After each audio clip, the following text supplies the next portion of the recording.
90 দশকের অন্যতম জনপ্রিয় চিত্রনায়িকা শাবনূর সময়ের পরিক্রমায় অস্ট্রেলিয়ায় থিতু হয়েছেন অনেক আগেই। এর মধ্যে কয়েকবারই সিনেমায় ফেরার কথা জানিয়েছিলেন নায়িকা। এরপর তিনি সত্যি ফিরেছিলেন লাইট ক্যামেরার সামনে। গেল বছরের এপ্রিলে রঙ্গনা সিনেমা দিয়ে অনেক বছর পর ক্যামেরার সামনে দাঁড়ান শাবনূর। মে মাসে অর্ধেকের বেশি সিনেমাটির দৃশ্যধারণ শেষ করে আবার সিডনিতে ফিরে যান নায়িকা।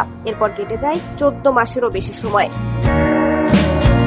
চলতি বছরের 8 আগস্ট থেকে সিনেমার বাকি অংশে শুটিং হওয়ার কথা থাকলেও দেশের চলমান পরিস্থিতির কারণে দেশেই ফিরতে পারেননি শাবনূর। এরপর রঙ্গনার দ্বিতীয় ধাপে শুটিং শুরু করার কথা থাকলেও পরে জানা যায় সম্মানের কারণে শাবনূরের নতুন শিডিউল পাচ্ছেন না এই নির্মাতা। মাঝপথে থেমে গেছে রঙ্গনার কাজ। এর আগে শাবনূর জানান নির্মাতা তার সঙ্গে নাকি কথা দিয়ে কথা রাখেননি। সব মিলিয়ে এমনও রটনা রটে সিনেমা থেকে সরে দাঁড়িয়েছেন তিনি। তবে শাবনূর তার ভক্তদের আশ্বস্ত করে সামাজিক যোগাযোগ মাধ্যমে জানান তিনি সিনেমাটিতে কাজ করছেন। এরপর আরো কয়েক মাস কেটে গেলেও তার শুটিং এ ফেরার কোনো খবর পাওয়া যায়নি। এ বিষয়ে এই সিনেমার নির্মাতা আরাফাত বলেন, কেউ কেউ বলার চেষ্টা করছেন রঙ্গনার শুটিং আর হচ্ছে না। এটা পুরোপুরি অবাস্তব। শিগগিরই শাবনূর আপা দেশে আসবেন, তারপর শুটিং শুরু হবে। শাবনূর আপার সঙ্গে প্রতিনিয়ত কথা হচ্ছে। সবকিছু ঠিক থাকলে আগামী নভেম্বরে সিনেমা শুটিং করার পরিকল্পনা আছে।